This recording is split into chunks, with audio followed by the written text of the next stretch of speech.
Welcome, my friends. Well, there is stunning news coming from Disney over this past couple of days. A proxy battle has erupted between Disney and activist shareholder Nelson Peltz. Activist investor Nelson Peltz has launched a Disney proxy fight, and he is seeking multiple board seats. Activist investor Nelson Peltz and his firm, Trian, are seeking seats on Disney's board.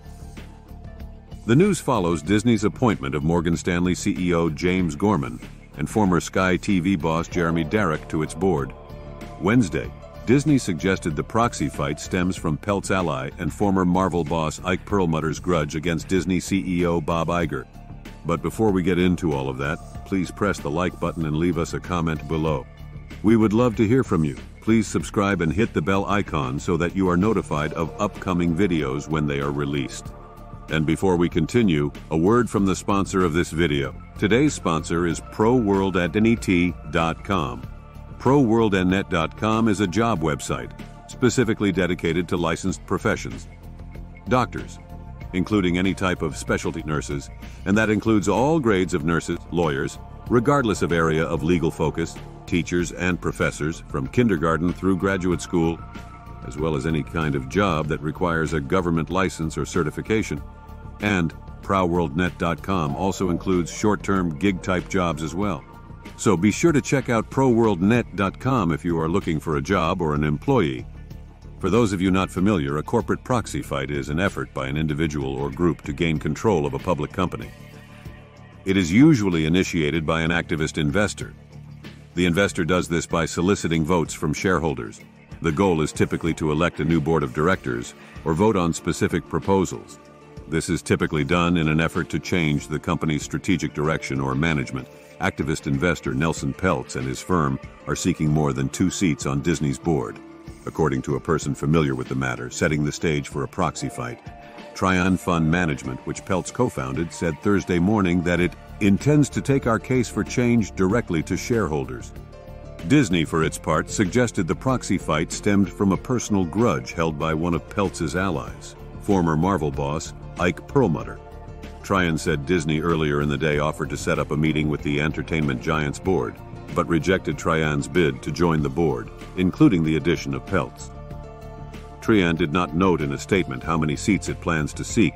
Trian declined to comment beyond its statement. The news came the morning after Disney added Morgan Stanley CEO James Gorman and former Sky TV boss Jeremy Darroch to its board, a move widely seen as a bid to fend off a potential challenge from Peltz. Former Illumina CEO Francis D'Souza will not seek re-election to the board, while James Gorman and Sir Jeremy Darroch represent an improvement from the status quo. The addition of these directors will not, in our view, restore investor confidence or address the root cause behind the significant value destruction and missteps that this board has overseen, Trian said in a statement. Disney shares are up about 6% this year, far underperforming the S&P 500. The stock was flat Thursday.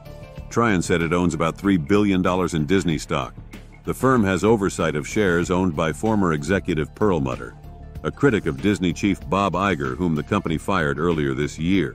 Disney fired back Thursday, saying Perlmutter has an axe to grind against Iger. Perlmutter has long complained that Disney had spent too much. Mr. Peltz, in partnership with Isaac Perlmutter, a former Disney executive, intends to take its case to shareholders. Mr. Perlmutter owns 78% of the shares that Mr. Peltz claims beneficial ownership of, or more than 25 million of the 33 million shares, Disney said in a statement. This dynamic is relevant to assessing Mr. Peltz and any other nominees he may put forth as directors, as Mr. Perlmutter was terminated from his employment by Disney earlier this year and has voiced his long-standing personal agenda against Disney's CEO, Robert A. Iger, which may be different than that of all other shareholders, the company added. Peltz had earlier pushed for a seat on Disney's board after Trian took an approximately $800 million stake in Disney. After Iger unveiled a broad restructuring of the company in February, enacting layoffs and cost cuts, Peltz backed off a proxy fight. But Peltz reignited his push in the lead-up to Disney's quarterly earnings report earlier this month. The activist investor had been waiting to see what happened with the report to decide whether to make a move, CNBC previously reported. Iger on Tuesday said he was focused on building again and intends to focus efforts on theme parks, ESPN's upcoming streaming service, and improving the studio business. However, Trian says it is not opposing Iger as CEO now. Trian initially opposed Iger returning as Disney CEO. Trian also published a presentation making its case.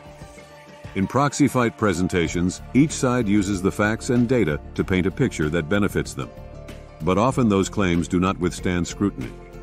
For example, Trian takes issue with Disney's total shareholder return under Iger. For Disney, that was 270%. That compares to 330% for the S&P 500 over the same time. I am not sure how that compares to the industry overall. But if the entire industry returns were more favorable to Trian, they would have used those. If you torture the data long enough, it will confess to anything, said British economist Ronald Coase.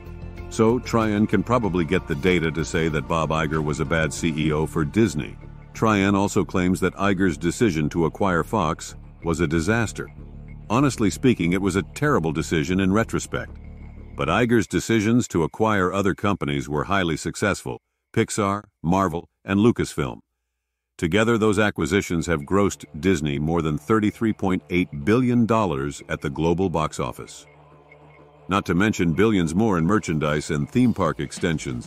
He has a strong track record of creating value. But what do you think? Please leave us a comment below and hit the like button. We would love to hear from you. Please subscribe and hit the bell icon so that you are notified of upcoming videos when they are released. Please share this video on social media. Thank you for watching.